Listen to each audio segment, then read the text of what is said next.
I have no idea where it came from.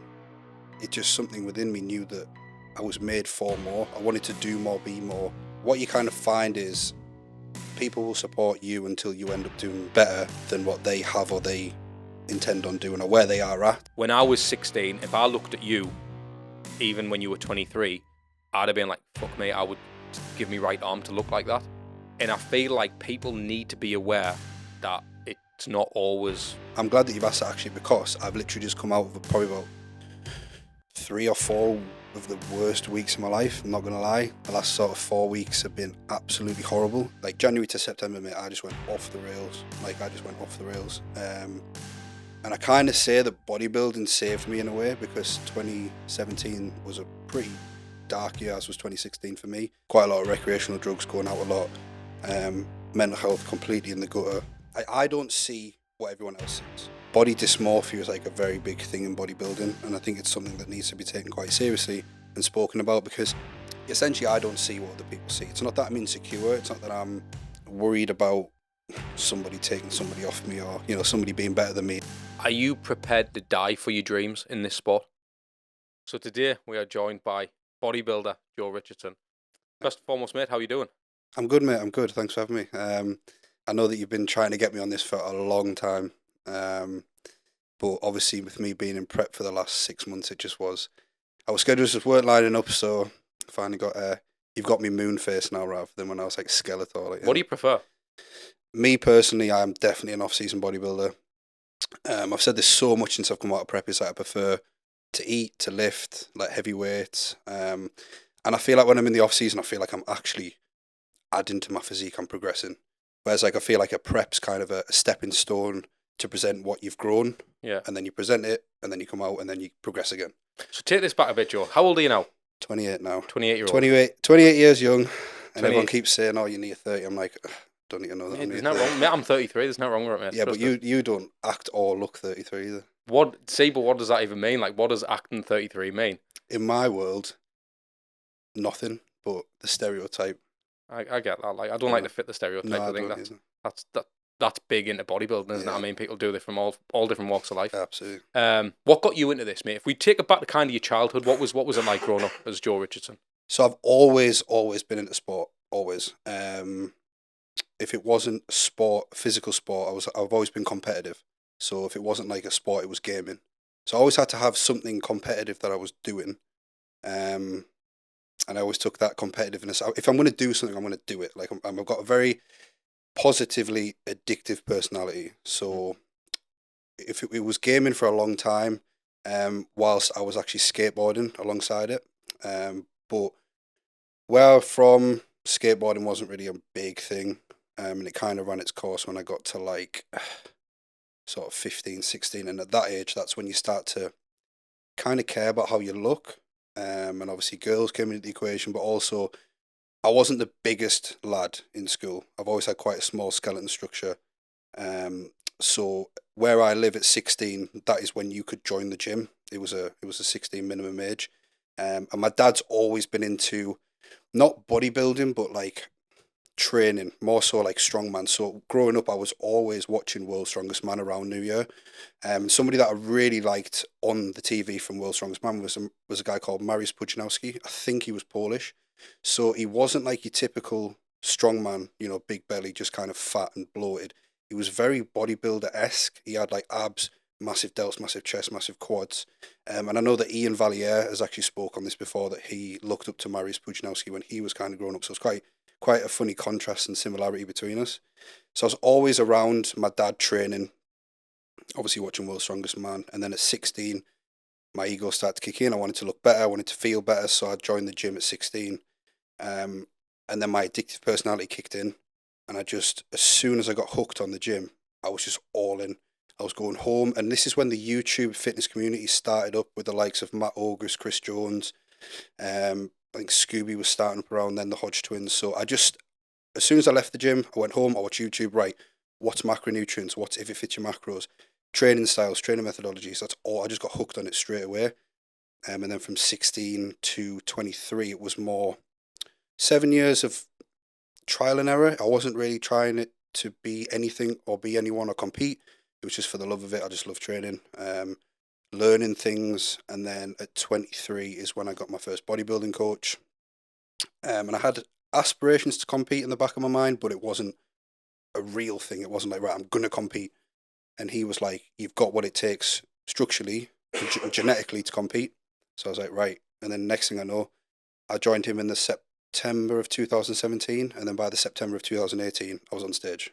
What's happening, guys? I hope you're enjoying the episode so far. If you are, please hit that like, hit the subscribe button, and press the notification bell so you don't miss another episode. It's crazy that, you know, Joe, because like 23-year-old there, and when you were talking about when you were young and you sort of watched Matt August and all these guys, like I was, again, because I'm a few years older than you, like I was in my early 20s when I discovered these guys. So like for me, it's like, I sometimes look back and I think I wish I kind of had those people to look up to on YouTube at such a young age. I mean, when I was 16, YouTube wasn't really a thing. I think YouTube came out 2004-ish, I believe. Right, yeah. And I left school in 06, so then it was just like stupid shit that you'd see, like cats and daft fights and stuff. And there was nothing really like to kind of guide young people. So for me, I definitely feel like I missed out in that respect. I mean, I didn't even get introduced to the gym till I was about 24 myself. So you'd already stepped on stage at that stage. So for me, like, I feel like you're definitely very lucky, but I think it goes hand in hand with your personality. Have an addictive personality to have that kind of guiding force, if you like, online. Whereas when I was at that age, mate, I was going out partying and doing all those type of things and working jobs. So I didn't really have anything serious. It was just a case of just doing anything like sporadic. What were your circle of friends and stuff around you when you started taking things seriously? So when I started taking things seriously, I was actually kind of similar to where I am now, quite a lone wolf. Where I'm from is quite a small town, and I definitely feel like I am one of one.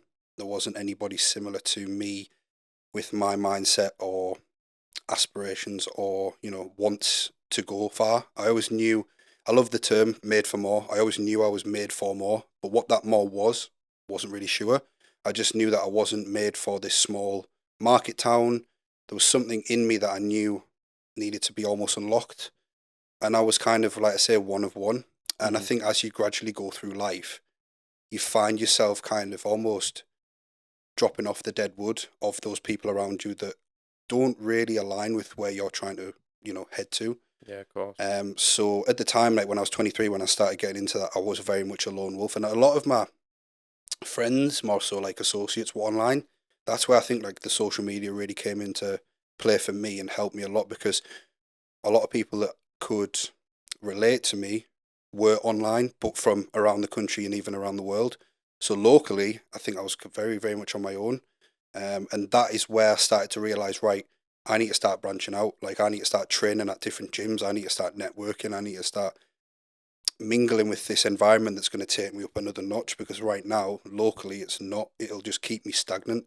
So I started training at Max Muscle, which is obviously Ant Bale's gym. Yeah. And that was the first real bodybuilding gym that I ever trained out of. Yeah, of course. But fortunately for me, my younger brother, who's 2 years younger than me, is very much on the same page when it comes to the bodybuilding side of things. He's probably one of the only people that I can relate to or trust to train with or train around or be around. It was actually him that took me to Max Muscle.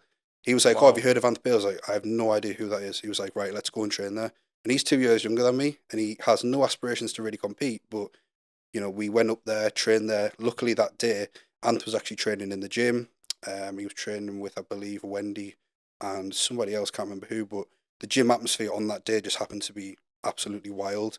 And Ant was like, "Look, here's some free samples. Don't bother paying for training. Like, just get yourselves in and mingle." And I was hooked from there. And we started training out of there full time for like 2 years.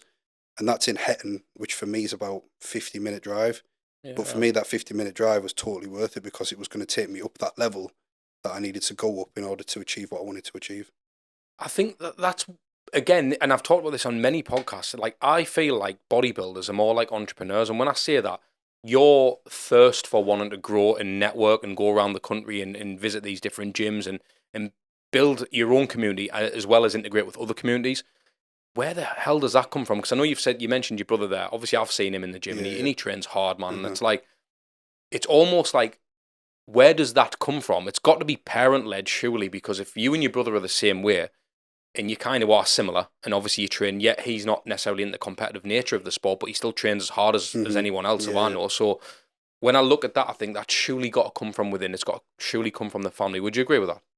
Honestly, I would as a general statement, but when it comes to me specifically, no, because my parents are very much not that way inclined. They're not entrepreneurs, they're not business Yeah. owners. They've always worked for someone, and they're very much under the kind of umbrella of being happy to work for somebody else, work a 9 to 5, come home, and then live for the weekend. In a sense of like, take your paycheck, go on holiday once a year, and that's kind of it. You just have to be married to a job. Yeah. So in that sense, for me, I have no idea where it came from. It's just something within me knew that I was made for more. I wanted to do more, be more.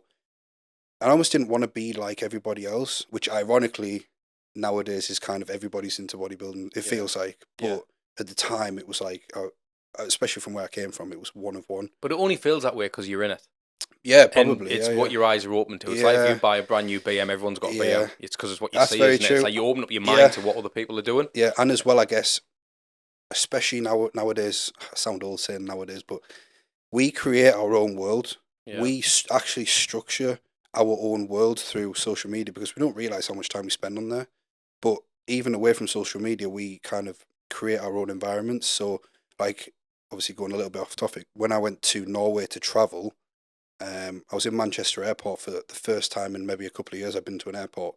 And I almost took myself out of the bodybuilding bubble, looked around me, and I was like, there's actually other world out there. Like, people were going on holiday and enjoying, like, families and lads and girls. And I was like, you're so consumed by what you create in this bubble of bodybuilding. It's quite mad. When you take yourself out of it, you're like, actually, there is a whole other world out there. How did your mum and dad take that you want to be a bodybuilder? Like, how were they around that? Because obviously your dad's been in gyms and stuff. He wasn't necessarily a bodybuilder, as you say, but how were they? Because I feel like, I mean, I said this to Marnie on the podcast. I actually said, I remember going through a phase when I lost quite a bit of weight. And it went from, I felt mint, like in terms of myself, my confidence, I was getting better jobs, like loads of things. I was probably putting myself in more positions because I felt I looked a certain way. And it definitely worked. It definitely worked. But I remember my mum saying, oh, son, I think you've lost a bit too much. And I was like, I've lost too much weight. Like, if I'm happy for myself, why is there a negative impact now? Yeah. With your mum and dad, obviously, bodybuilding, because people start thinking of everything else. They think of gear. They think of all that type of stuff. So did they have any concerns, or were they very supportive of your goals at that point? So I think when I first started out, it was very supportive, because it was just going to the gym. It wasn't anything serious, if you want to call it. I wasn't dieting to the point of being like Skeletor, and I wasn't in the off season where I looked like a moonhead. Yeah. But as soon as that flick switched, my mum, she hates when I'm in prep and my face just goes root, and I've got nothing on us. But between my mum and my dad, it's very contrasted because my dad's very, very supportive, involved. He follows the amateur scene and the pro scene. Yeah. Whereas my mum's just like a typical mum, like, oh, you're too skinny, you're losing too much weight, I'm concerned about you. And then in the off season when I'm too heavy, it's like, oh, you're getting too heavy, you're eating too much. But with the kind of the supplementation side of things, that was kind of overlooked for a long time. I think they kind of had a rough idea what was going on, especially obviously when I started competing and stuff. But now it's just, they kind of understand it's part of what I do. And I feel like I almost had to prove myself that it wasn't just like a phase, or it wasn't just like something I was going to pick up and put down, because obviously you can't just pick up and put down when you start to take your health into consideration. Of course. You can't just, it's not like just taking some creatine or some EAs. It's a bit different now. I'm really taking things to the next level. So they kind of now understand that, wow, you're actually achieving things. You've done 6 shows, you've done 3 seasons, my last season, winning an overall title, placing second in 2 pretty good pro qualifiers, knocking on the door for a pro card. And they came to the True Athlete in London and watched me compete, which was only the second time they'd done that. And they only came to my first one, which was in 2018. So they've seen the contrast and how serious it is.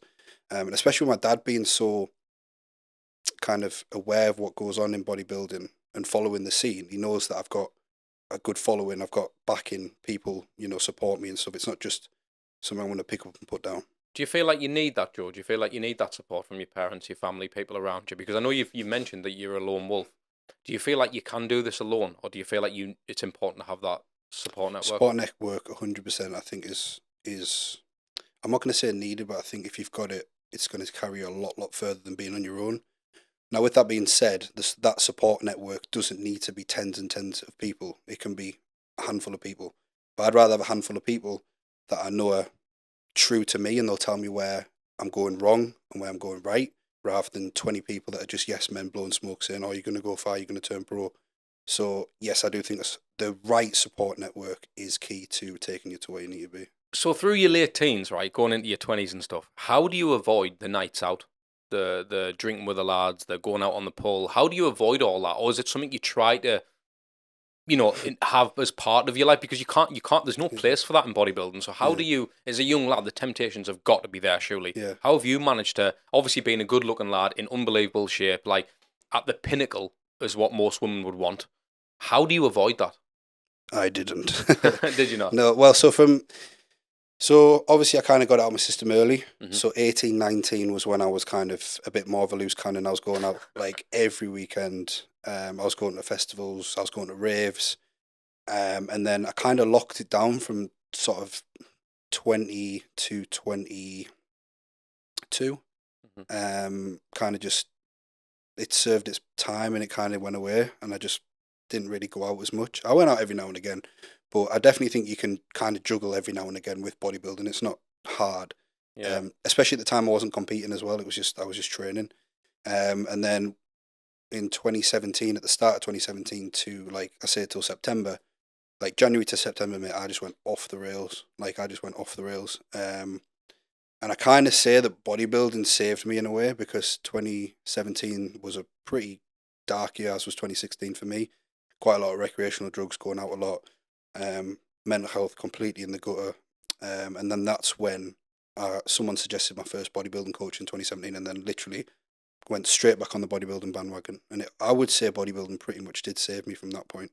So have you noticed any kind of negative, like, sort of implications around your friendship groups and stuff like that? Because obviously, again, I've been a young lad, and I know what it's like to want the physique, and I know what it's like to look at someone and go, and you're looking at the lads more than the birds, mate. You're looking at the lads and going, fucking hell, he looks mint him. Like, oh, I wish I could look like that.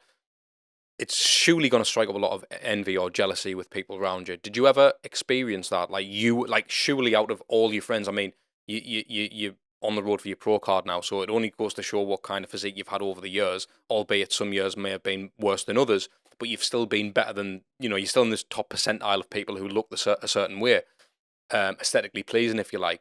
So, Did that ever come with any kind of negative kind of implications? Like, yeah, a little bit. What you kind of find is people will support you until you end up doing better than what they have or they intend on doing or where they are at. Yeah. So it's more so that I didn't really get stuff sort of said about me. I think it's more like the support kind of dropped off, and you kind of notice people's body language and support, and people just fade into the background. And then you kind of look around and you're like, right, you've dropped off. Why have you dropped off? Right, okay, because I've took a little bit of a step up, and maybe some insecurities in you have kind of come out. Yeah. And you don't like that somebody's took that next step that you haven't quite took or aren't willing to take.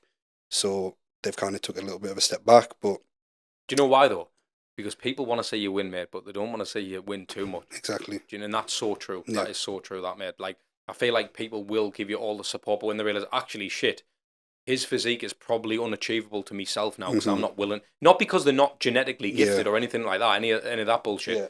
They are not willing to do the work required to look that certain way. And if you are, it's that mirror, isn't it? It's shining that light on them to say, look, like, this is the shit I'm not doing. Not the shit that is possible. This is the shit that I'm definitely not doing. I think that's massive in bodybuilding, because I speak to a lot of bodybuilders. Obviously, it's what I do. I create content for bodybuilders, and a lot of the stuff that I do, I realise that actually your friendship group isn't that big. And I notice that all the time. It's not just like I'm a lone wolf. It's like most people don't have big friendship. I'm the same. And I feel like, I'm always kind of like trying to work that out. I guess it's something that I'll always be trying to work out, but is that kind of a journey where, look, it's not their fault because you're the one that's changed? Or is it actually more people should be doing what you're doing and trying to achieve more? Or is it a case of just finding peace? So if you work the 9-to-5 job, that's okay to just find peace in that. If you are a go-getter or you want to achieve more in terms of work a non-job or create your own destiny, if you like, is that the thing to do? Like, you know, I'm always trying to search for what is the best way to do things, and I feel like again I'll never get to that point because I've just been that way since I was young. With you, is that something that you've experienced as well? Do you feel like you're on a journey on your own? Like, is it very lonely where you are? No, and I think I've been very fortunate in the sense that a lot of people, sometimes I pinch myself. I'm like, why do these people follow me? Why do they support me? Because the one thing that I try and do with my journey is show that I'm just a normal lad. And I always say, small town kid, big city dreams. I am not a genetic freak. I just have something within me that's a driving force for me to achieve more. Yeah. And again, comparison is the thief of joy. I don't look at other people and think, you know, I wish I could do that. Or I wish I could be there, because I know that it takes a lot to get where they are. What can I draw from it? What can I learn from it? I don't get jealous because I'm not that insecure, because I know, again, it takes a lot to get where I want to be. And I know that these people have obviously achieved that to be in front of me. So I think, yeah, I don't really look at other people. I don't really get jealous. And I'm very fortunate that people that follow me aren't the jealous or insecure types. They always back me. They always wish me well. And I've never really had any negative sort of backlash from it. Yeah, Does that make sense? It's funny because you mentioned there about your insecurities, and I remember seeing you, mate. I can't remember if it was Body Power, the Arnold. I can't remember which show it was at, but I remember seeing you at, I think it was like a rain stand or a Yeah, it was the Arnold 21. Was the Arnold 21? UK Arnold 21. And I remember looking at you, and I didn't know you at that point. I was like, Yeah. "What the fuck is that?" Like, because I knew you were in Ultraflex. I was like, "Fucking look at that kid! Like, he's unreal." Like, I remember thinking that. Yeah. So when I mentioned there about the insecurities, like, I know you said you're not very insecure, but some people would have the argument that bodybuilders are probably the most insecure because they're always trying to do something. Yeah. But is it that a lot of bodybuilders are insecure, or actually they're just trying to be better? So don't get me wrong, from my side of things, I'm definitely not, you know, I don't see what everyone else sees. And I think that might be kind of the answer to what you're saying is body dysmorphia is like a very big thing in bodybuilding. And I think it's something that needs to be taken quite seriously and spoken about, because I don't think that, essentially, I don't see what other people see. It's not that I'm insecure. It's not that I'm, you know, worried about somebody taking somebody off me, or, you know, somebody being better than me and me kind of being sat in the shadow. It's more so I want to be better, but I can't see what I currently possess. So you saying that you saw me in the Arnold in 21, I came 11th out of 24 that day. So I came pretty much dead center of a 24-man deep class. Yeah. So you looking at me from an outside perspective thought I looked, you know, good. Yeah. But for me on that day, I was like, well, clearly I'm not good enough. But fucking blows me mind. Yeah, and it's mad, isn't it? But I knew that in that prep I'd done everything that I could have done to get that place in. So it's more so just I'm trying to get to the highest point that I can achieve. That's what blows me mind, because 11 out of 24, with all respect, well, you weren't good enough. Yeah, I wasn't. That is the fact if you sort of magnify it. Mm-hmm. However, what I will say is, I mean, you've trained all them years, you were 11th out of 24. Like, mate, if you were 25th out of 25 people, or 24th out of 24, like, you are still in the top percentile of people. Yeah. You know what I mean, mate? Yeah. If you went into Sunderland Town Centre, right? If you went into Sunderland Town Centre on a night out, mate, you will be in better nick than 99% of people there. I'll be like Ziz. No, fact, mate. I guarantee you'd mop up. People would look at you because, however, when you put yourself in a different arena, like at the Arnold, and you look around and you think, fucking hell, he came second. Shit, like, he's got a lot on me. Mm-hmm. But really, the magnifying glasses out and the adjustments needed to make are so, like, minuscule. Yeah. To the untrained eye, you can't tell the difference. No. I mean, I've been to a few bodybuilding shows as a spectator and watched. I've had clients compete, and I'll look and I'm like, fucking hell, mate, like, yeah, he might beat you on that and tell his back's better. But then look at his glutes come in, or look at that. Like, you can tell when some people are, it's just down to judges. Yeah. And that, for me, like, that's what, like, I personally could never step on. You couldn't give me 10 million quid to step on stage. For what reason? I don't have the confidence. Definitely don't have the confidence to do it. And certainly I would have a problem with being judged by someone. Mm-hmm. I feel like because you're always going to get judged. Yeah. And I feel like that goes without saying. But why would I ever, for me, put myself in a position to be judged? Yeah. On purpose. Yeah. At me most vulnerable. Yeah. And I think that takes a next level human. Mm-hmm. I really do, mate, and I mean that, you know, because I feel like, fuck me, you look at blokes now who they train for 30 years, 40 years, and they're in their 60s, and they're like, fuck, and they look back, and I'm like, you've competed loads to normal people. They're just a guy who used to train. Mm-hmm. But it takes another level of kind of, you've got to unlock, I believe you've got to unlock something in your brain to do that. Like one of my clients competed for the first time, and he'd been bodybuilding about a year. Is this Ethan? Yeah, that's Big Ethan. up Ethan. Ethan, unbelievable Legend. lad. He is, mate. And I was like, and I'd seen every single gym session, mate, and I was like, fuck me, like, I was weighing up, like, is this worth it for him? Yeah. Never mind my own bias, my own opinion. But he wanted to complete a mission. He did the mission, and that was it. But now I also know it's probably unlocked something in him that he's thinking, actually, now. It has, because even I've been speaking to him. Yeah. And like you say, he went from, let's be honest, quite a quiet character in the gym. Yeah. And now he's mingling a lot more with people, and I'm speaking to him, and he's already looking forward to the next one. Yeah, exactly. Because I think you get bitten, and it's almost like quite euphoric when you complete a prep. It's not the destination, it's the journey. If you don't know by now, I run a business called The Content PT. I create content for influencers, PTs, online coaches, and fitness brands all around the world. So if you are someone who's in need for sexy content for your social media, or you really want to maintain a competitive edge in your industry, drop me a DM on Instagram. You know, it's getting from A to B. That's the best part. Getting on stage is just the kind of the cherry on top of the cake. And like you say, in a subjective sport, you can't be angry at placings because it's somebody's opinion.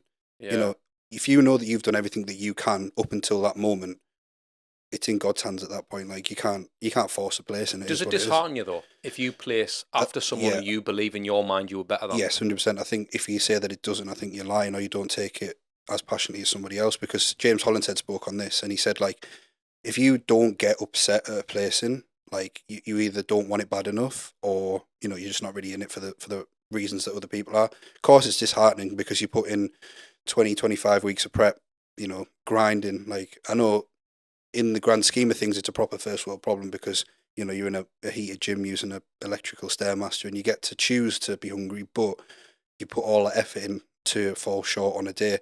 And I'll be honest, like, I am a good sportsman. I think the best man wins.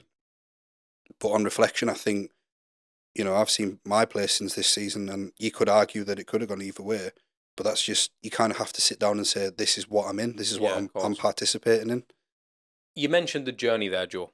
Basically going from A to B. Mm-hmm. And how enjoyable is that journey? If you're totally honest with yourself, I understand the bigger picture. I understand how that may seem enjoyable. Mm-hmm. But when you're actually in it and you're in that dog end of prep and your legs feel like lead and you're not eating very well, and obviously for a purpose, but how enjoyable is that? Obviously, again, how do you manage relationships? How do you manage the mentality?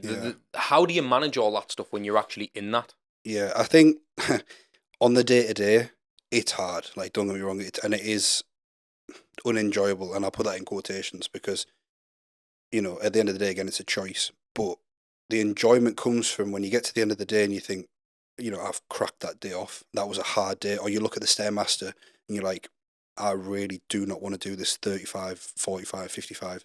However many minutes you've got on there. For the last week, 2 weeks before every show, I was going hypo on the stairs at about 10, 15 minutes in. So I had to battle through, blood sugar levels just dropping and then getting off and sitting there 15 minutes just like all over. But it's beating that little voice that's saying, get off the stairs, or, whatever it is that's in the back of your head saying not to continue, you kind of overcome it. So it is hard, but the satisfaction comes at the end of it when you're like, when I wanted to stop or when other people would have stopped, I pushed through, I prevailed in the end, and that is the win. I know we mentioned in the gym, Joe, about the podcast, and I asked you, I said, is there anything you don't want to touch on? And you did say that you were happy to talk about anything. Yeah. And I feel like it's worth mentioning about the PEDs. Yeah. Thinking about it. And the reason I say this, I don't care about what you use and all that type of shit. I don't think that's going to do any good for anybody. Yeah. But drugs in general, when it comes to bodybuilding, do you think that clearly you do, but do you think, okay, how beneficial are they, and what are the side effects that you felt? So I'm gonna come out the gate and say straight away, look at somebody like Keithy West, right? The reason why I love Keithy, besides him as a person, I think he doesn't set limitations. You know, he is leading the front for what is attainable and achievable as a natural athlete. You know, I think as soon as you set a limitation on yourself, you've already lost straight away. Big up Kif, by the way. Yeah, big up Kif. What a ledge. Yeah. I wish I was as strong as him though. But for me, the PED side of things at the moment is just it's so accessible that the youngsters coming through think that, you know, it's something you have to do, and you don't. Like, I was training naturally from 16 to 23, so that's 7 years. But nowadays it's like, you know, going to the shop and buying a tub of whey protein powder. People think that it's, you know, something you have to do. And I'll be honest, and I'll say this to everybody, is it's not what you think it is. Mhm. You know, your first cycle might be, you know, you might be like, whoa. But then after that, it does slow down, I'll be honest. And you shouldn't ever lean on it. The moment you lean on it is the moment, again, you've lost, because it does just supplement, you know, hard training and a good diet, simple as. Now, don't get me wrong, if you're stepping into the IFBB or the NPC, or even just amateur bodybuilding at high level, it's used, simple as. Yeah. And I think the reason why we do it is because it's if you don't do it, somebody's got the edge on you. So it's kind of like, well, at this point, you kind of have to if you want to get there, unless you're somebody like, you know, a Kif or somebody who's just a genetic phenom. Because I think Kif could do really well in an assisted show as a natural athlete. I think he really could blow some people out the water. But that goes back to saying that these people clearly are relying on it, and they're not putting in the work where Keith doesn't rely on it. And look at him, he's an absolute, you know, phenomenal athlete. Yeah. So when it comes to sides and things like that, all, in my opinion, and a lot of other people's opinions, coaches and educators, is all it does is simply enhance how you are as a person. So if you're somebody who is depressed a lot or gets easily upset, it will just, you know, enhance that. For me, I'm quite an overthinker. I overthink situations. I sit on things quite a lot. So for me, if I ever do get that side, it's more like anxiety or overthinking. It's more that realm of things. I don't get angry. Mm-hmm. I don't get like upset, teary upset. I just get very anxious or overthink things. But usually the weird part is it's always when I come down or off. Yeah. And it's almost when my hormones are regulating or battling to regulate themselves is when I start to get that. When I'm on, I rarely see any side effects. Ironically, the biggest side effect I got was actually hair. I've never been a hairy person. Right. But it's given me a lot of hair. That's mad, and that's it. But again, I think these are things that people probably don't take into consideration when they start them. Because I think every young lad, I mean, I've never considered it, but like in terms of, but I've always been curious. No matter what, I've always been like, what if you did a bit of this or you did a bit of that? Like, how would you look? But then ultimately, I think you're not training hard enough, mate. You can't even. Why even think like that? I can't tell you how many people. I probably haven't got enough fingers and thumbs to say how many people I know that have started it and they've done either a show or one cycle or even not even finish a cycle and they've, oh, it's not for me.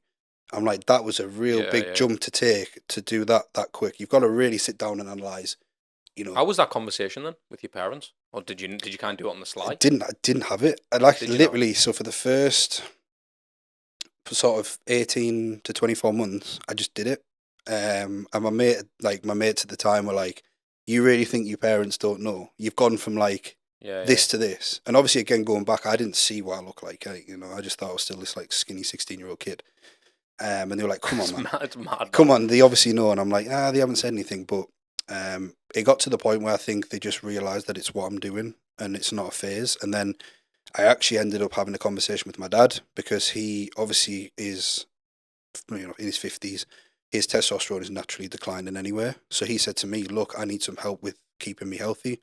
You know, I don't want to go to a TRT doctor. So is there any chance that you can help me?" Because obviously at the time I'm coaching, I'm helping other lads. So I actually now help my dad with his TRT because I don't think that when you go to a doctor, it is done correctly. Yeah, of course. So it's kind of not been spoken about, but it's now a known thing. Yeah, it blows me mind that, like, how you would think you were just that skinny 16-year-old kid, and then you know what I mean? I still think it now. Like, that's obviously that's not 16, but yeah. I still, you know, I'll be somewhere, I'll be sat somewhere, I'll be in bed or whatever, and somebody will say something like, you know, "You don't realise how much room you're taking up," or, you know, it's just I'll be in the kitchen or wherever, and you don't realise the room that you take up. And I'm not saying I'm Ronnie Coleman, but I still don't see what I am, if that makes sense. I want to ask you, Joe, in terms of everything, not gear related or anything like that, just this whole bodybuilding journey from 16 up until now. What are you, 27? You say 28. 28. Sorry, I'll take 27. 27. You look at me. But yeah, over them years, what has you mentioned the dark days and stuff. What do they look like, mate? The dark days. Aye. What were they like? Because again, I feel like there's going to be a lot of young lads, mate, who tune into this and be like, I've spoken to a lot of people who know who you are, and they all say you look unbelievable. Yeah. And I know that you will be impressionable with these guys. Guaranteed. Which it doesn't make sense to me because, again, I just think I'm a normal guy. but that comes with the territory. Yeah. I think that when I was 16, if I looked at you, even when you were 23, I'd have been like, fuck me, I would give me right arm to look like that. Yeah. And I feel like people need to be aware that it's not always... Yeah, so I want to start by saying I still have those days all the time. And I'm glad that you've asked that, actually, because I've literally just come out of probably about 3 or 4 of the worst weeks of my life. I'm not going to lie. The last sort of 4 weeks have been absolutely horrible. So I did this prep and I got in the leanest shape I've ever been in. And that in itself comes with mental games straight away. My body fat was probably like 3%. My glutes were striated, my lower back was striated. And I came out the back of that contest prep knowing that I had a lot of life to think about when the prep finished. And we're all guilty of it. We all put a plaster on life by that plaster being prep. Prep just takes the forefront of everything. We just crack on, and all we can think about is, right, I've got this show here, I've got this show here, and I've got this show here. Everything else can just, piss off, basically. Yeah. And I knew it was coming up. So I finished the prep. I didn't get the card, but I achieved a lot. But I came out of the show, the last one, and I knew I had a lot of stuff I needed to clear up. Finances, career-wise, home life, relationships, a lot of stuff got put on the back burner because your prep just does take priority. And I just came back down to planet Earth with an absolute bang. Like, just poof, everything just went off like a firework. And for me, dark days are just very isolated. I just end up going into myself. And all I do is fall back on the gym. That's all I've ever done. 2016, fell back on the gym. Like I say, the gym for me has saved me a lot of the time because it's somewhere that I can take a negative energy and turn it into a positive outcome straight away. And the people in there can definitely help uplift you because they are, again, your people. Everybody's in the gym for the same reason, I think, in my opinion. We're all trying to escape or be better or something along those lines. So for me, dark days are very isolated. But one thing people need to learn is, and it's very ironic me saying this because I'm the worst for it, is don't bottle things up. Yeah. Do not sit on things. Do not isolate yourself. I think men do that anyway. Absolutely, mate, because we don't want to seem vulnerable. Yeah. And my brother always says to me, you wear your heart on your sleeve too much. And I don't see that as a negative thing, but it does come with negative things in itself because when you are very emotionally open, you do become very vulnerable and things do upset me quite quickly. But those things you touched on there, I understand how you feel and, when you're sort of inward and you're kind of on your own, you feel lonely and stuff. But I want, again, for people who are maybe getting into bodybuilding, maybe who have been on a journey, maybe who've got a show coming up, next year or whatever it is, like, what do the dark days look like, though? Like, what type of things can happen? Do you know what I mean? Like, obviously, for everyone, it's going to be different, of course. But, like, for you personally, like, what things have you experienced where you're like, you know what it is, mate? Like, fucking be careful with this bodybuilding game because this can happen. Is there anything in particular, like, you know what, like, because for me, again, it's like, I need to make people aware that... And it's nothing against bodybuilding. Fuck me, I love the sport. Yeah. I love the whole thing. You know. So you mean dark days from the sport itself? Yeah. Like what comes with that? Like what may people have to face by becoming a bodybuilder and taking things to the next level? I would say the first thing that comes to mind is relationships. I think loss of possibly realizing that people, maybe family members, loved ones, maybe don't support you, and you will have to have some days where, you have to sit down and talk. I think communication is a big thing in prep, in bodybuilding in general. Explain to people that this is something that you want to do. But as a bodybuilder, I think sometimes we can get carried away that everybody has to kind of drop down to us and beg and borrow and steal for us. Whereas really we need to find that balance in a sense of being selfish and being selfless.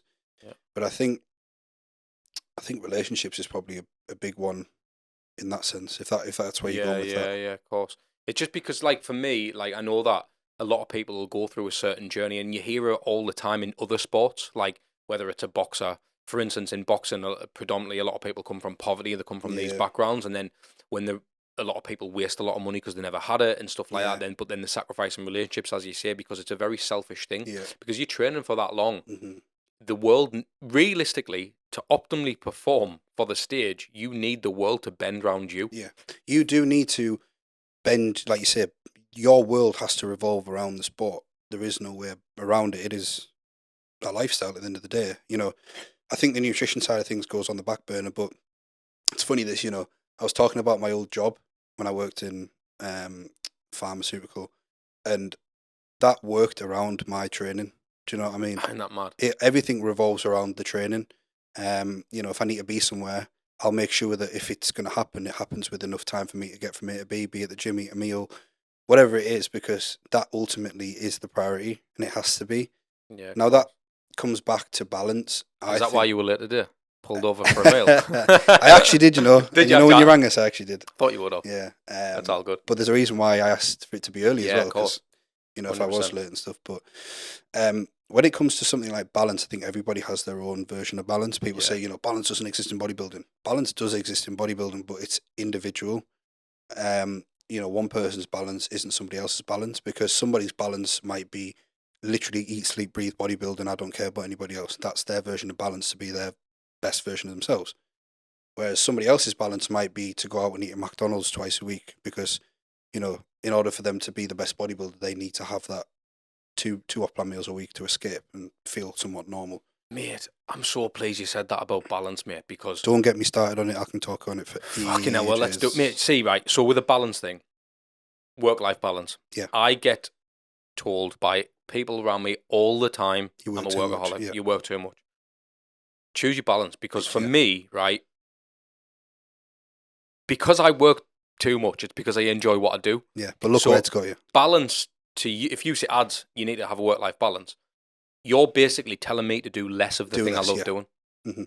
For what? And what's that going to get you? Like, how's that then a balance? That's not a balance. Because if you do less work, that might then add more stress to you. Because we spoke about this when you just recently went away. Yeah. You know, you had opportunities that arose, and you had a decision to make, and you had to either go down, you know, the left road or the right road. Yeah. If you went down the right one, which was to kind of stay there a bit longer, mm-hmm. that would have added more stress, and you've lost an opportunity. It's like, nobody can tell you what your version of balance is, because that is ultimately down to you and what makes you happy and comfortable.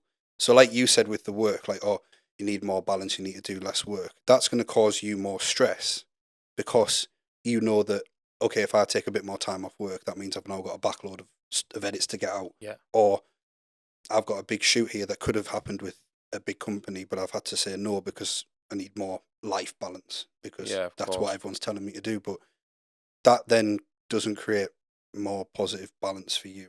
It's more negative balance. But it's balance for everyone else around you, and I feel like they're not getting the best version of you if your balance isn't right, and that's the biggest thing. I feel like a lot of people get targeted, that workaholic thing, especially in I think, mate, there was a percentage, mate, don't quote us on this, but it's something like 60% of jobs today weren't even invented 5 years ago. Mm-hmm. That just goes to show what's going on in the world. People are doing their own thing more and more now. Not many people are in the same traditional jobs as the once were, or vocational, or whatever. Like, with the whole balance thing in sort of working and making a living, and obviously you're a coach, Joe. Yeah. You look after a lot of lads. Do you do women as well? Just lads. So you look after a lot of lads, obviously getting them in the best shape of their life, and obviously even putting them through preps and stuff like that, ready for the stage.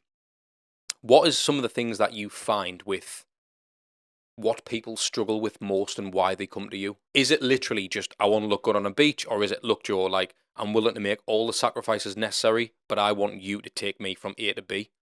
What is it? I think the biggest thing is adherence. I think a lot of people want to achieve a goal, but when they're left to their own devices, they don't have it instilled in them to do it on their own. They need somebody there to just keep checking in with. You know, are you still doing everything you need to be doing? To just not hold the hand. I wouldn't say hold the hand, but they just need that sense of accountability of somebody there to, you know, help guide them and keep them on the path. because I feel like when that accountability isn't there, you can just have that fucking mentality where you just, nah, I've got no one to check in with that, I'll just come Yeah. off. And then next thing you know, right, so you've done that 5 days in a row now. Do So you think your body's your business card then? for me, yeah. Because like for Well, me, not just my body. I think as well, I think what a lot of people follow me for is my attitude and my how I attack the gym. I think that's what a lot of people being look at able me to flip for. the switch and Yeah, I stuff. think my work rate is what I get known for in the gym. Like whenever anybody says I come here to train, it's because you're here, you're training hard, or Keith's here, or I don't know, Gaz is here, whoever's in the gym, because that creates an environment for them to be better, to thrive on. Do you know what's mad, mate? Because like for me, every time I work with a new client, whether it's a coach, just a PT, whatever it is, I always open my mind up. Actually, I want to get coached all the time, but it's always only ever based on the two things you've said: work rate and physique. Yeah. So, but physique's always the first for me. Right. So if I'm looking at someone in the physique could be amazing, but if it's not a physique that I'd want, I wouldn't even consider them. Whether that's me being daft. Yeah. But for me, it's someone like you. I look and gone, I'd love to look like that. So you'd be the Did you get what I'm saying? So Yeah, for me, I feel like again, but because I'm not willing to run X, Y, and Z, and I'm not willing to jump on stage, and I feel like would I then get the most out of someone like you if I'm not willing to do what you are? Yeah, and I think that's the thing, and I think that's the big thing, especially even with working with me, mate. A lot of people see me on the road. Another 250 miles. I put this on all the time, right? And a lot of people, I realise the more I show that I work, the more people want to work with us. But it's ironic because the busier I am, the less people can work with us. So I feel like, again, with you, the better you look, the more people are going to come 100%. in. But then you're going to get that effective. A lot of people want to work with you, but how many of those people are going to want to put the work in that you have? And that's the hardest bit about the coaching game. Yeah, I agree. I think with you, Joe, obviously building a business, doing this, you want to compete. You want to keep competing, obviously go for that pro card, and I'm sure you'll get it, mate. But I feel like for you, how much of you competing is for business? Zero. None in of all it. honesty. Pure personal. It's weird because I fell into competitive bodybuilding not meaning to, and I fell into coaching not meaning to, purely off the back of the love of training and being in bodybuilding. I probably built up a lot of my roster and trust and following just being me, just being that lad who goes in the gym and just trains hard for 2.5 hours. And a lot of my clients just come off the back of that. Now, don't get me wrong, competing and being in shape does obviously bring in a lot of eyes, a lot of traction, and a lot of clients. But I feel like for me as an individual, people come to me more for the aggressive work rate and the attitude of living like a bodybuilder. That's just what people come to me for. Don't get me wrong, a lot of lads say, I want to compete, I want to be in classic. All of my lads will compete in classic. None of them are men's physique or bodybuilders. So I do draw in the lads that want to be classic physique. Don't want to look like you. Exactly. But I think a lot of it does come from my work rate and my work ethic in the gym. Yeah, of course. With that then being said, it's obviously what you're putting out there. How important do you think, and obviously I understand because it's what I do for a living, but how important do you think for anybody in fitness, whether you're a coach, bodybuilder, you just want to compete once, how important is it to have a social media presence? Massive. Absolutely massive. Why, if that doesn't have a bearing on the judges, for instance? So in what sense do you mean? So for someone who maybe wants to compete. So do you mean a social media following for competitive reasons? Just in general, do you think it enhances the whole journey? Do you think it's better for the person, even when they're going through a prep and they're stepping on stage? I don't mean to kind of influence the result. Yeah. I mean in terms of just, do you think it's better? Do you think it's more beneficial for a bodybuilder to have social media? Yeah, 100%. I think it's a way of documenting a process. I think it's a way of showing people how you went from A to B and what that entails and what it looks like. People love transparency. People love following a journey. The amount of times that people have said to me, like, can you get some more posts up of your physique? Can you tell us a bit more about what you're eating, or how's your diet change, how's your cardio change, or what's your drug protocol? Because people love to follow that process and what it entails. And a lot of it for me as well is actually almost like a diary entry. It's actually sometimes just for myself rather than for other people. But I think the most traction comes with a prep, obviously, the daily changes physically and with what you're doing. So I think social media presence is massive from don't want to use a supporter as a word, but people that, you know, essentially do support what you're doing. Well, the fans, aren't they? Fans, Let's be real, mate. They are the fans, Yeah. 100%. With the social media, does that bring opportunity? Yeah. In your experience, and I want to ask you this question kind of outright, to see exactly how you answer this. But how does a coach, bodybuilder, whatever it is, you want to be an influencer, how do people like yourself attract sponsorships? You're asking the guy with not a lot of sponsorships. But still, though, Yeah, you're in and around it. You understand. You've had dealings with people. Yeah. You've been to these events. You've competed at that level. You know what goes on more than Mhm. anybody else who's from the outside looking in. So whether you've had the best sponsor in the world or not, what does someone getting into social media need to be doing to try and attract those guys? Because I get it all the time, you know, ads. Do you know anyone who can get as a sponsor? Well, for what? And I always ask the question, for what? They just feel like it adds credibility to their profile. But for me, when you're just starting out, you've got to bring more to a sponsor because they ain't giving you 100%, shit. yeah. Like, do you know what I mean? It's what can you bring to the table ultimately? Like, what are you going to provide the sponsor with your social media following, with your presence? So yeah, of course, it presents opportunity. It presents eyes, following, and that ultimately that traction needs to be given to the sponsor, essentially. And I think it's a lot about how you portray yourself as well. Again, like going back, like for me, it's all about just being real, being yourself. Yeah. I don't try and be somebody that you're not. I think realism in bodybuilding is something that's really, really appreciated. From a social media side, then, Joe, is there any negative that comes with that side of things? Because I mean, it's a bit of a funny story. Well, funny to some people, but I know a few people who this happens to in the bodybuilding world. Build a little bit of following, even if the following's very small. Once they've got a certain physique or a certain look, they'll get a lot of dodgy DMs, a lot of dodgy requests. All of the time. So, like, for instance, I was with someone yesterday, Yeah. and they were getting calls from someone saying, "Can you send me pictures of your ass? Yeah. And I'll pay you a lot of money, basically, and I'll fly you around the world, this, that, and the other." Does that happen a lot? And do you experience it? Yeah, all the time. Do you really? I actually yesterday got a message off a guy from Newcastle who wanted to pay me for him to massage me. Mad, all man. the time, all the time. So how often do you say yes? Just once a week? Never, or- never. Yeah. I have funnily enough, I have actually like played around with them a bit on messages. Yeah. I've been. This guy was like, "Oh, can I bear hug you or can you bear hug me? What's your price?"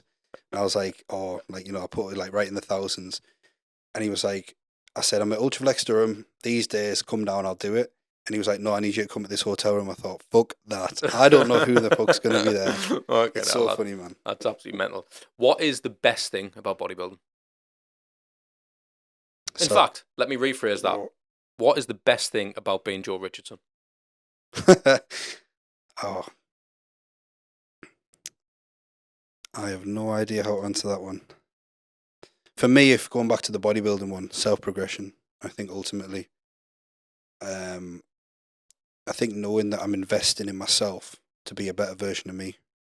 Every single time Love that. I do an off-season, I do a prep, I get a new client, I do even just day-to-day training sessions. You're constantly learning about how you can be better at it every single time you show up. I want to ask you, how much do you want the pro card? That's a really good question. A lot, but not a lot. So, a bit of a weird answer, but obviously I'm competing now to achieve that. Well, actually, within that, there's obviously mini goals. So I think this gets overlooked quite a lot when people compete. People just want to turn pro, which is brilliant. But within that, there's a lot of milestones within that. Some people haven't even got on stage. So let's get that one knocked off first. Let's get on stage first. Yeah. Let's complete a prep. I think after that, you need to start looking at placing top 3 in a regional, winning your class, winning an overall, then going to a pro qualifier, placing top 3, which is what I did this year, obviously. Yeah. Then winning your class in a pro qualifier, making it to the overall, and then winning the overall and winning your pro card. So for me, really, the next step is winning a class in a pro qualifier and then getting into that overall. So yes, I 100% want to win that pro card with everything that I am, my every being. But at the same time, if it doesn't happen, as gutted as I will be, it's not the end of the world because I don't do this for that. I do compete because I just love to train. So are you I guess what I'm asking after, and you've kind of already answered. Are you prepared to die for your dreams in this sport? Yeah, and that's really bad to say, but I would die for it. Would you? Yeah. So if someone Because said, I know ultimately what I'm doing right now is knocking years off my life. so if someone said, I don't even mean from that sense though, because choose your poison. I guess like you could drink alcohol every week Yeah, and you could die at 40-year-old from, So I don't necessarily think bodybuilding's any worse than any of that. If Yeah. a personal opinion, but I also feel like if someone said to you now, you could be Mr. O at 32, I've heard this so many but times. you're going to die at 35, would you take it? Yes. Would you take it? Yeah. But you ask me that Mad, question in 5 or 10 years, I bet the answer changes. But it's mad because you've got the foresight to say Yeah. that the answer would change, but you'd still take that now. Yeah. I think because I'm young, reckless in my 20s still. So when... But I also think it's because I've heard other people say it on other podcasts who are older than me. I think you've got to want to be the best, haven't you? Yeah. It's weird, isn't it? Because 100%. I want to be the best in the content game. Yeah. I wouldn't die for it. Would you not? No, I've got kids, mate. I wouldn't. But is that why though? I wouldn't have died before that. Right, I would okay. never. I would never do that. But it's weird because what I wanted to ask you, and the reason I ask you that question is like, I asked Josh Kelly this question, and it was quite nice the answer that he gave, and I'd love to know your take on it. But a couple of things. So one of them would be, what do you think about yourself when you buy yourself?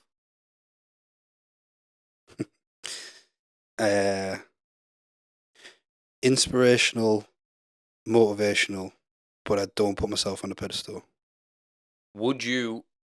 I know you've said you're prepared to die for what you want, and I get that. Would you write off, if you weren't going to die, the chance of having a family for this goal? No. Not that. No. Because I can tell, you're quite sensitive. I can tell you've got a heart. Like you're very similar to me in that respect. Yeah. And I feel like you want something so much, and it's almost like you're in that stage where you kind of you want it, but you want a life after. Yeah. So it's almost like I'll die while I'm in it, but after that, there's more to me, and 100%. it's like it's very interesting to me that. I think the big thing for me is, without being too dark, bodybuilding is what gets me out of bed in the morning. It is what springs me up and puts a spring on my step. I know that on that day I've got so many things I need to do to be a better person by the time I get back into that bed. Do you have a cap? Do you have a limit where you think, if I don't achieve this by this year? I actually did. I actually wanted to be. I wanted to compete in my first competition by 25 years old, so I did that. That was just a rogue number I threw out there. I wanted to be a pro by 30, so I've still got 2 years to crack that. I'm sure you'll get that. 2025, I hope that to be the case. And Olympia bound by 35. Fucking hell. Yeah. Unbelievable. No, I'm not under any illusion to be Mr. Olympia. That's not a goal. For me, it's to turn pro, win a pro show, make it to the Olympia stage, and then after that, everything's a bonus. So family and stuff after all that? Yeah. Yeah, you couldn't do that while you're on the journey? I take my hat off to everybody like yourself who has a family and does anything to a high level. It's absolutely mind-blowing to me because it's such a selfish sport, or, you can make videography selfish. Yeah, of course you can. But then you've got to be selfless at the same time. It's finding that balance of being the best in your chosen whatever. But what you'll find is, mate, you've got a lot of people who've competed at the highest level with kids. Yeah, Ryan Terry. Yeah, exactly. And look at him. Yeah. And what I would say is, having kids makes you want it more. Mm-hmm. So if you think you want it now, fucking hell, mate, you throw your little girl or a little boy in the mix with you, mate, and you will get that card, and it'll be non-negotiable for you. And I'm not saying it is now, but I feel like I'm very pro that, me, to be honest, because when I feel like sometimes, and this is just, again, it could be, a lot of people might comment about this, but for me, I feel like when people choose to not have a family, when they want one, in the sacrifice of it for something, sometimes I feel like, because I believe we're on this earth to procreate. Of course we are. In that respect. Yeah. So I feel like if you are a man who wants a family, and I feel like if you want to just chase that goal, when there's other people struggling, I feel like that's something that's I've always... Yeah, I get that. It's like a conflict. I get that because when I say that I want to die for what I do, mm-hmm. there's going to be so many people that hear that and go, that's such a bad thing or selfish thing to say because there's somebody in a hospital bed that would do anything to be alive, and you're willing to die for what you're doing. But when you are the athlete, Yeah, it's that's what I'm very, saying. very hard. And I think that's a mindset you need, mate. Yeah. Like, you can't think of anything else other than getting that thing, whether it's that sword, that trophy, no matter what it is. And I think that's the biggest thing. Joe, I just want to say it for everybody listening and watching who might want. I don't know if you've got space for any more clients. I'll take people on. But if anyone wants to kind of be their best self, regardless of the physique mix, I think obviously what you bring to the table is that accountability, that being able to flip the switch. Obviously, we've talked about it in content and stuff. I think as well, just going quickly back to what you say about, what do I bring for the people? I think I actually really help people realize what they're capable of. I help people unlock their potential. The amount of times that people get 4, 8, 12 months down the line with me and they're like, I never realized I could do this. That to me in itself is like the biggest reward. Showing somebody that they're fully capable of achieving what they set out to achieve. They've just got to be willing to work hard. And it's not, mate, it's not just working hard, because you are like, again, for the listeners or the viewers, mate, you are like a different person to when I filmed them last reels with you. Yeah. It's literally like I'm talking to a different Joe now. Yeah. It's crazy. And I feel like people need to be aware that it's not just working hard, mate. I feel like I work hard. I couldn't do what you guys do. Couldn't do it. I don't feel like I've got that in us, the energy to actually do that. I get the few hours sleep a night and being on the motorways, but I love what I do, mate. Yeah. How hard is it really filming? It's a fucking luxury to do what I do. But I feel like with what you do, it's a different level. It's like the hunger, there's a lot of different kind of variables to bring into the mix. And I feel like it's not for everybody. It's managing emotions, really. I think that's what prep is. It's simply managing emotions and, learning to how to deal with them, basically. Yeah, that's it. So that's what it is. Again, for anybody, where can people find you, mate? So the best place to find me is on Instagram, at Joe Richardson _. Drop me a follow, drop me a DM. What's you following now? It was skimming 10K. Hell, mate, you're growing, like. It's mad that, because, you're saying about social media and competitions. I gained, after my 21 season, like 4,000 or 5,000 followers, because that was the season that ultimately put me in people's mouths, that 2021 season. Yeah. I was this guy who'd never compete with NPC, and then I just came out of nowhere. Didn't really achieve much, but I was a physically people. Mate, you need to be on YouTube. I know the amount of people. Yeah, the amount of people that have said. The amount of people that have I'm said. a massive consumer of that type of content, mate, and I think, I think you need to be on. I think you've got a lot of personality about you, a lot of charisma. There's a lot of layers. I feel like we haven't scratched the surface, mate. This podcast definitely hasn't done it justice, because I want to really get into your diet. I want to get into all that type of stuff. But I also want to keep that for a separate podcast, because I'd love to have you back on, mate, because I've enjoyed the conversation. Again, this is what I say, like, how many lads, and I don't know the last time I'd, other than the podcast, mate, when do you ever put your phone away on aeroplane mode, put it down, and just have a conversation and look at someone's fucking eyes? Never. It doesn't happen, mate, and it's a sad state of affairs. But when it does happen, when we see each other, 20 minutes, half an hour, that's bang like that. Do you know what I mean? It's like you see people on dates on the phone, and it's like, fucking hell, mate, like, I'm guilty of that as well. And it's like, I feel like more people, regardless, who watch this should have a go at doing a podcast, or have a go just having a conversation. Literally see how hard this is. Put your phone in the car, go to see someone, go for a walk, sit down, have dinner with your mate, not your girlfriend, your mate, and just have a crack. See how hard it is, because it's harder than what you think. It is. It's harder than what you think. But Joe, thanks a lot for being on the show, Thanks mate. for having me, mate. Appreciate it, mate. Thank you, bud. Thank you. Cheers, mate. Cheers, mate.